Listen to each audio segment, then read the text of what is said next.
Las heridas de Jesús traen sanidad a nuestras heridas. Cuando nosotros venimos a Cristo, traemos heridas en nuestra alma y en nuestro corazón. Y cuando nosotros podemos ver todo lo que Él sufrió, entonces esas heridas sanan las nuestras. Las heridas de Jesús sanan las nuestras. ¿Sabe cuál es el problema? Que usted no mire las heridas de Jesús y que usted siga su fe cristiana estando herido. Y ahí es donde muchas veces nosotros decimos, yo voy cada domingo a la iglesia, asisto a la congregación, ya le entregué mi vida al Señor, ya me bauticé, pero no has reconocido que sus heridas traen sanidad a las tuyas. ¿Cuántos decimos amén a eso? Nosotros teníamos, ¿verdad?, a causa de nuestros pecados, una deuda muy grande que no íbamos a poder pagar. Ninguno de nosotros podría pagar la deuda de sus pecados. Entonces Cristo viene y Él toma nuestro lugar en la cruz y paga por cada uno de nosotros. Él nos trae sanidad y Él nos trae salvación. Y yo debo de vivir valorando el sacrificio de Cristo y cada una de sus heridas. Si dice amén conmigo, no hay ninguna forma de ordenar las heridas de Jesús. Si quisiéramos ponernos a ver cuál herida es la menos dolorosa y cuál es la que más dolor le causó, no hay forma de ordenarlas. Todas, absolutamente todas las heridas de Jesús fueron muy dolorosas. Los romanos eran expertos en causarle mucho dolor, mucho sufrimiento a sus enemigos, en poder escarnearlos de una manera tan dura que las demás personas la pensaran 2 o 3 veces antes de levantarse contra ellos. Entonces ellos no era la primera vez que estaban crucificando a una persona cuando lo hicieron con Jesús. Lo habían hecho durante muchos años y tenían experiencia y el tiempo les había ayudado a encontrar cuál era el punto más doloroso.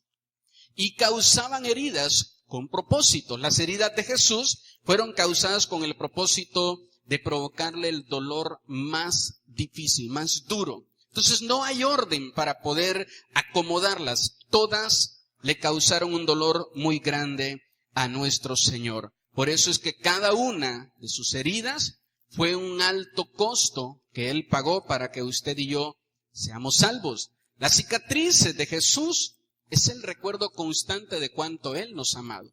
Porque la palabra de Dios nos dice que Él murió, pero dice que resucitó. Y al resucitar se dejó las cicatrices en su cuerpo. Porque las cicatrices nos recuerdan de cuánto Él nos amó y dio su vida por nosotros. Cuando Juan, el apóstol, recibe la revelación del Apocalipsis, él dice que ve a Jesús en gloria y que puede ver las marcas en sus manos y en sus pies. Entonces son marcas que nos recuerdan cuánto Él nos amó. No podemos olvidarnos que si somos salvos o sanos es porque Jesús dio su vida por nosotros. ¿Cuántos dicen amén a eso? Él nos rescató de un mundo de pecado, un mundo de perdición. Cuando nadie nos vio, Él sí nos vio. Cuando nadie nos quería mirar, Él sí nos miró. Cuando estábamos en la peor versión de nosotros, cuando teníamos vicios, pecados, un corazón lleno de odio, lleno de amarguras, cuando teníamos un montón de problemas, estábamos en la peor versión de nosotros, llenos de adulterio, de fornicación, de un montón de pecados sexuales. Estábamos a lo mejor hasta el fondo de los vicios en el alcohol y ahí Jesús nos encontró. Ahí Jesús decide abrazarnos, decide amarnos. Él nos amó cuando nadie nos amó. Él nos abrazó cuando nadie nos abrazó y Él nos dice que Él sufrió cada una de esas heridas porque usted vale cada una de esas heridas. Y cada una de esas heridas tienen un propósito en nuestra vida que tenemos que tener siempre presente. Vamos a ver la primera herida que le provocaron a Él, que fue la herida de su espalda. La Biblia nos muestra que a Jesús lo anduvieron llevando de un lugar para otro para ver quién lo juzgaba, quién lo sentenciaba, y cuando lo llevan delante de Pilato, Él dice, pues está bien, ustedes quieren que les entregue a Barrabás y que crucifiquen a Jesús, adelante, y dio la orden que lo azotaran. Y las primeras heridas que le provocaron a Él fueron las heridas de su espalda. Mateo capítulo 27, verso 26 dice, entonces les soltó a Barrabás y habiendo azotado a Jesús, les entregó para ser crucificado. Por favor, usted puede buscarlo en internet, puede googlearlo y vea por favor busque cuál era el látigo que usaban los romanos para azotar. Y se va a dar cuenta que tenían varios hilos y en las puntas de esos hilos tenían unas bolas de plomo. Y al final de la bola de plomo tenían un gancho, porque el propósito de ese látigo era causar el dolor más terrible. No solo golpear, sino desgarrar la carne. Ahora, por favor, imagínese, yo quiero que usted traiga en este momento a su mente una espalda desgarrada, expuesta, sus tendones, sus venas, su carne, sus huesos, y sobre esa espalda desgarrada todavía le suben una cruz de madera. No sé si alguna vez usted ha tenido una herida y alguien te toca esa herida, lo doloroso que es. Ahora imagínese usted una persona con la espalda desgarrada, completamente desfigurada, y sobre esa espalda desgarrada todavía le ponen un madero en su espalda. ¿Sabe usted el dolor que eso le provocaba a él mientras él caminaba cargando esa cruz?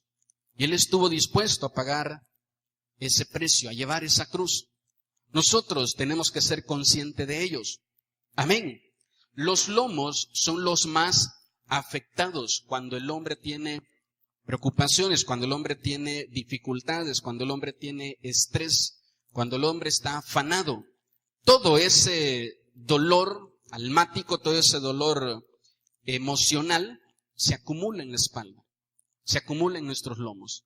Y Jesús sabía que íbamos a sufrir. Y por eso Él puso su espalda por la nuestra. Y a veces, sobre tu vida, no está el dolor que deberías de cargar por todas nuestras malas decisiones, porque Jesús sigue cargando con nuestras dificultades.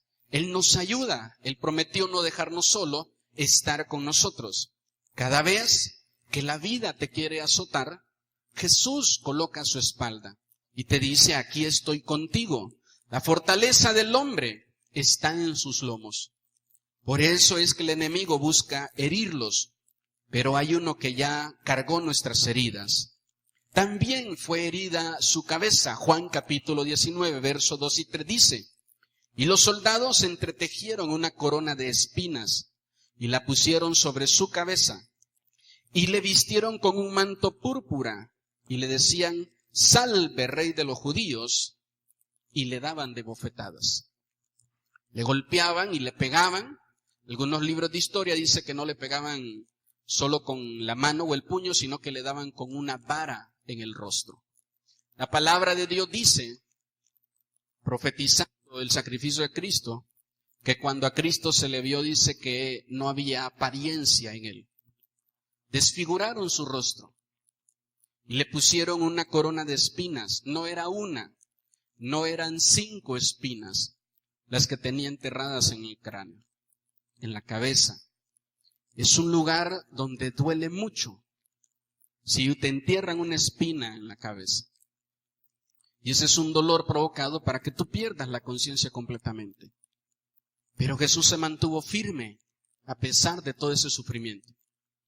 A pesar de todo ese dolor que le estaba siendo provocado, una cruz sobre sus lomos, una corona de espinas enterrada en su cabeza, Él seguía adelante. Él seguía adelante porque Él sabía que el propósito de todo ese padecimiento no era que Él sufriera, era que usted y yo fuéramos salvos. El propósito por el cual Jesús sufrió no estaba viéndose a Él, estaba viéndonos a nosotros. Que un día usted estaría delante de Él entregándole su vida, pidiéndole perdón por sus pecados, arrepintiéndose de sus pecados y decidiendo vivir una vida santa para Él. Él sabía que un día le ibas a abrir el corazón para que Él pudiera entrar y darte salvación. Él sabía que un día, aunque le dijiste muchas veces que no, Él sabía que un día ibas a entregarle tu vida a Él. Él no estaba mirando su cuerpo dolido, molido, sino que estaba mirando el tuyo sano sano, libre. Estaba mirando tu cuerpo libre de azotes. Esa era la visión que había en el corazón de Jesús. La corona de espinas en el rostro era una señal de vergüenza. ¿Y sabe qué? Jesús estaba cargando una señal de vergüenza. Nosotros no somos dignos. Estamos llenos de cosas muy vergonzosas. Estamos llenos de cosas que causan grande vergüenza en nuestra vida por nuestros errores. Y aún así, Él decide amarnos y perdonarnos. Hay un pasaje en la Biblia que dice, Jehová no se avergüenza de llamar, ¿verdad?, a Abraham, a Isaac y a Jacob sus hijos. Y habla de una forma espiritual de que Él tampoco se avergüenza. Jesús no se avergüenza de llamarnos hermanos. Delante de Dios, muchas veces somos muy malos. Y Él no se avergüenza de decir, este es mi hermano. Esta es mi hermana. Y yo di mi vida por él y por ella. Y te presenta como digno, como digna, delante del Padre. Que no te avergüence venir a los brazos de Jesús. Él no se avergonzó de ti. Él no se avergonzó de sufrir por ti. Porque su único propósito era salvarnos. ¿Sabe por qué Jesús murió públicamente? Para que tú lo reconozcas públicamente. Que no te escondas, que no te dé vergüenza. ¿Qué va a decir mi familia?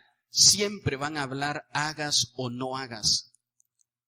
¿Qué van a decir los demás? ¿Qué van a decir mis amigos? Que ya me fui a meter a esa iglesia cristiana, que ya ando con ese montón de locos. ¿Qué va a decir Jesús? No te avergüences de Él. Hermanos, no me vengan a visitar porque no quiero que nadie en mi casa sepa que yo soy cristiano. No te avergüences de Él. Él no se avergüenza de ti. Él no se avergüenza de nosotros.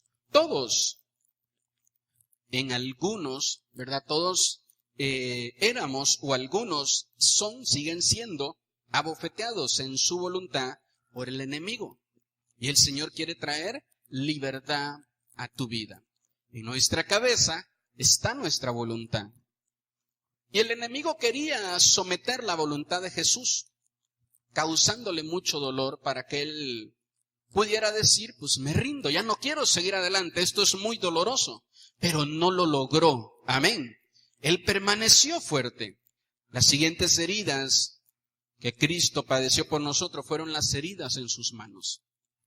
Una vez que Él carga esa cruz con su espalda abierta, carga esa corona de espinas, llega al lugar donde le van a crucificar y lo primero que hacen es traspasar sus manos con unos clavos. Los clavos de hierro, de metal que estaban diseñados para causarle mucho dolor a las manos de las personas. Juan capítulo 20, verso 25 dice, les dijeron, pues los otros discípulos al Señor hemos visto. Él les dijo, si no viere en sus manos la señal de los clavos y metiere mi dedo en el lugar de los clavos, metiere mi mano también en su costado, no creeré. Este es un pasaje, ahorita lo vamos a ver más adelante, que usted debe de tener cuidado. Jesús ya te demostró su amor. Y muchas veces le andas pidiendo todavía que te demuestre cosas. Como si no fuera suficiente su sacrificio. Como si no fuera suficiente su amor. Como si no fuera suficiente su cuidado. Señor, si estás conmigo, que mi esposo regrese. Que mi esposa regrese. Señor, si tú me amas, que me den este trabajo. Si tú es cierto que me amas y que existes y que eres real, que mi hijo sane, que yo sane.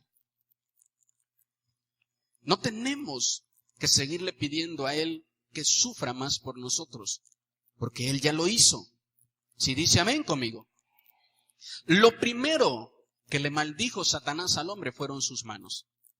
Cuando Satanás tienta a Eva, Eva va y toma con sus manos el fruto del cual le dijeron, no tomen de él. Lo primero que el enemigo quiere hacer es traer maldición a tus manos, porque en tus manos Dios ha puesto autoridad, Dios ha puesto bendición y Dios ha puesto prosperidad.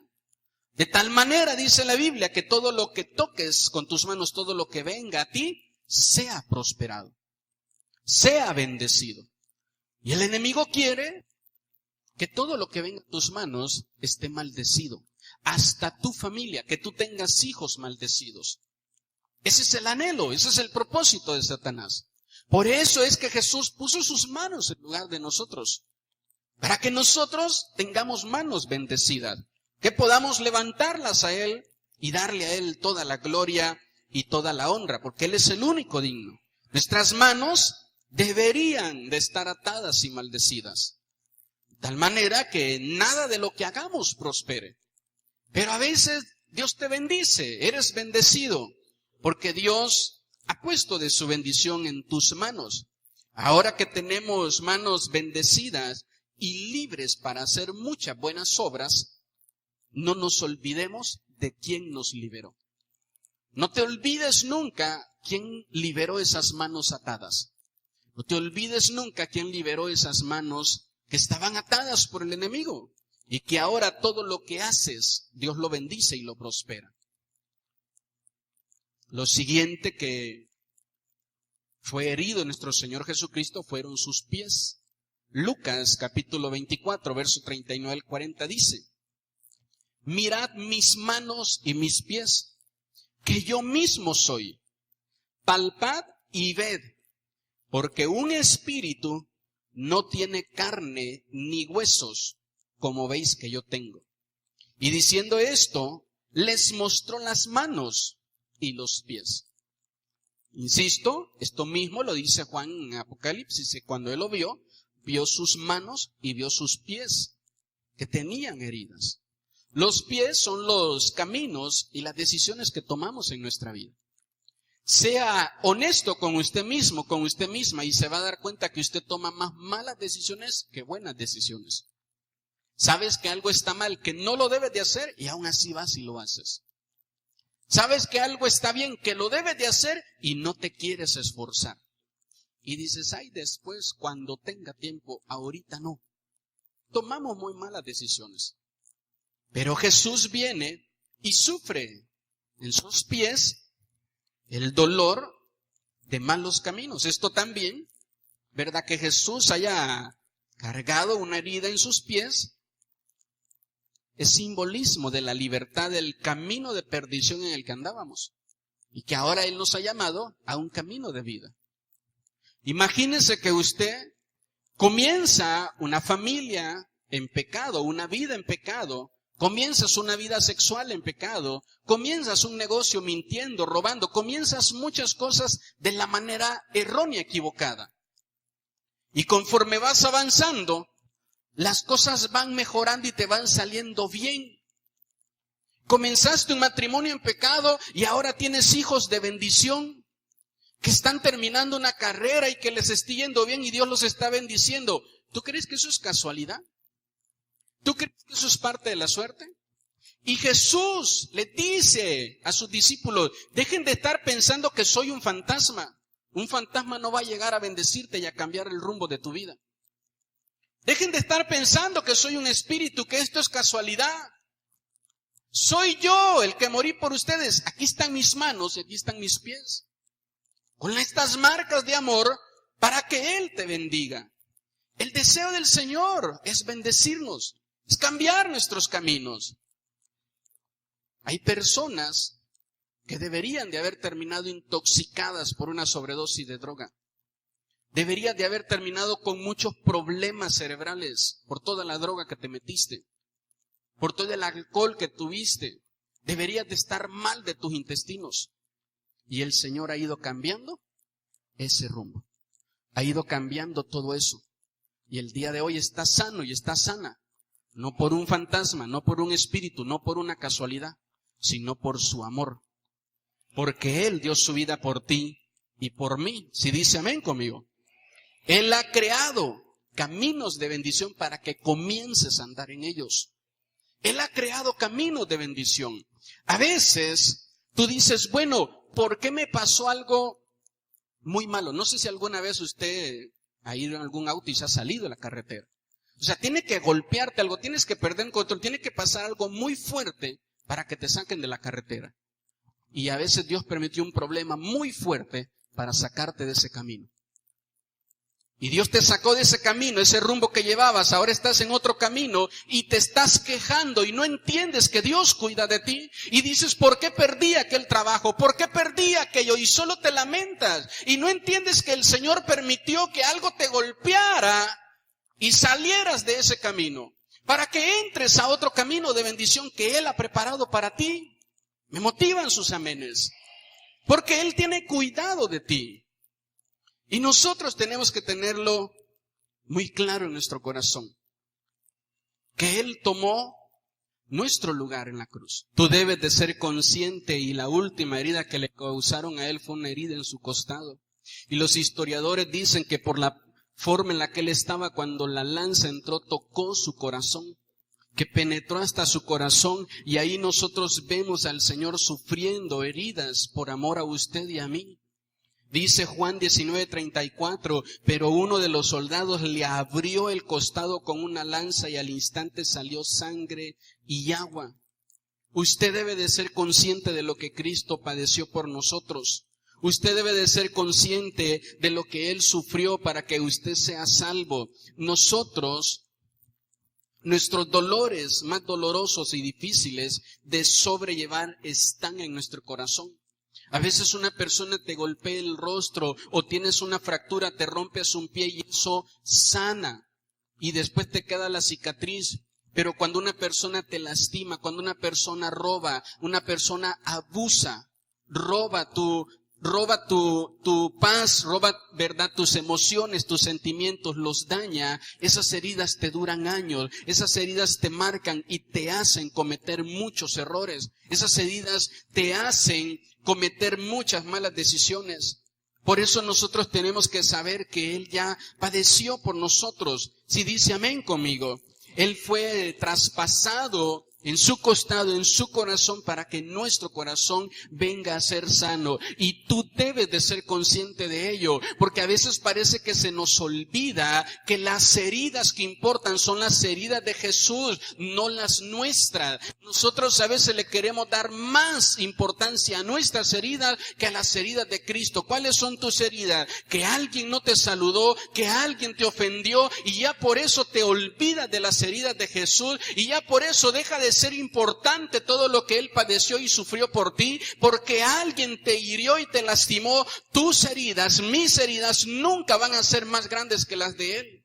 Usted no tiene idea de cómo se es herido al poder ser pastor.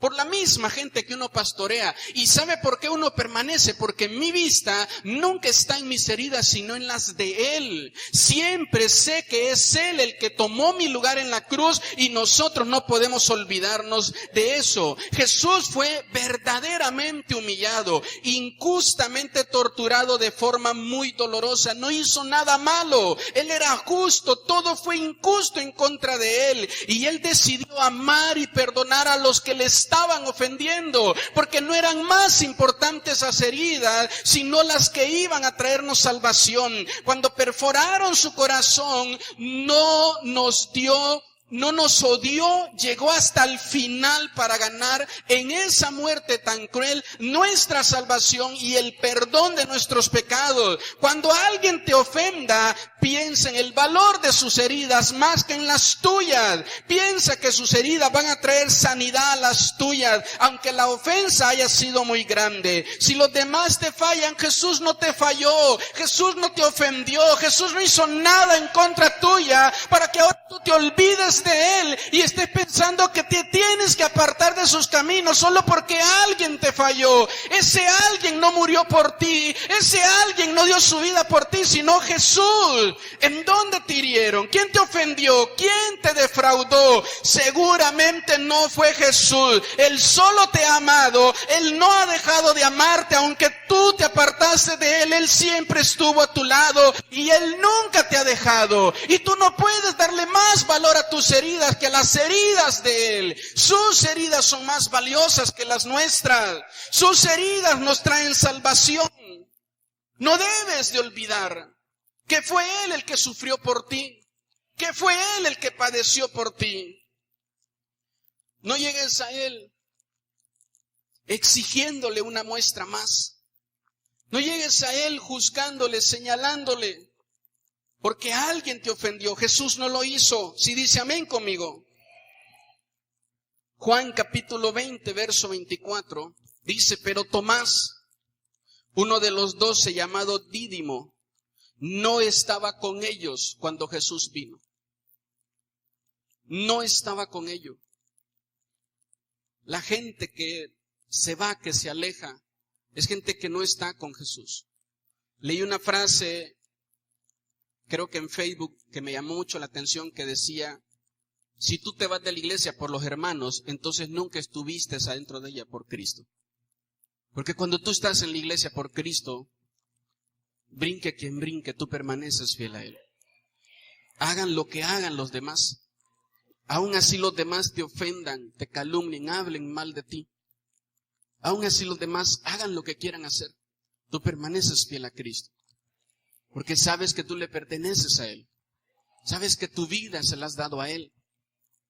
Cuando yo llegué a la iglesia, yo no conocía a nadie ahí. Y me quedé en la iglesia no porque conociera gente, no porque me saludaran o me abrazaran. Me quedé en la iglesia porque yo había encontrado lo que tanto buscaba. Una paz interior y una sanidad en mi corazón. Y por eso me quedé. Por Jesús. Estaba sentado oyendo su palabra y Él habló a mi corazón. Él me tocó. Y había muchas personas y no conocía a ninguna de esas personas ahí. Pero ahí conocí a Jesús. Y no conocía a nadie de los demás. A Él lo conocí primeramente. Y después que fui conociendo a esos hermanos, algunos de ellos me lastimaron. Algunos de ellos me ofendieron. Pero no me movía. Porque no estaba ahí por ellos. No me he movido. Porque no estoy aquí por ellos. Es por Jesús. Y Tomás no estaba. A veces les digo a los líderes, me duele en mi corazón ver que los que más necesitan de Jesús son los que menos oran, son los que menos adoran, los que menos levantan sus manos y se meten con Él. Por venir a la iglesia no te va a pasar nada. Métete con Jesús, conócelo a Él, tenga una relación con Él. El verso 25 dice, le dijeron, pues los otros discípulos al Señor hemos visto. Él les dijo, si no viere en sus manos la señal de los clavos, y metiere mi dedo en el lugar de los clavos, y metiere mi mano en su costado, no creeré. Fíjese la actitud de Tomás. Verso 26. 8 días después. Hoy son tus 8 días. 8 días después. Estaban otra vez sus discípulos dentro y con ellos Tomás. Y llegó Jesús, estando las puertas cerradas, y se puso en medio y les dijo, paz a vosotros. Luego dijo a Tomás, pon aquí tu dedo. Y mira mis manos. Y acerca tu mano. Y métela en mi costado. Y no seas incrédulo, sino creyente. Entonces Tomás respondió y le dijo, Señor mío, Dios mío. Yo quiero que usted, por favor, ponga atención. Tomás, el que acaba de huir, el que dejó a Jesús solo, el que le dio la espalda a Jesús, el que le falló a Jesús, ahora le está exigiendo pruebas. Y muchas veces así hay muchos que regresan a Cristo exigiéndole. Si me convencen, creo. A ver qué me dicen para creer. Deberías de creer por lo que ya hizo por ti.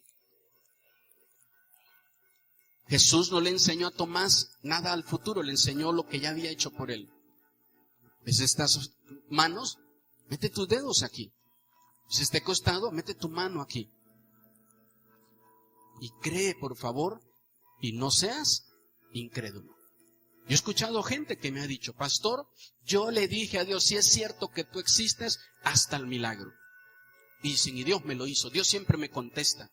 No tiene ni idea de lo que pasó en ese momento. Dios no tiene por qué salir corriendo ante nuestras exigencias. Dios no tenía por qué mostrarle nada a Tomás.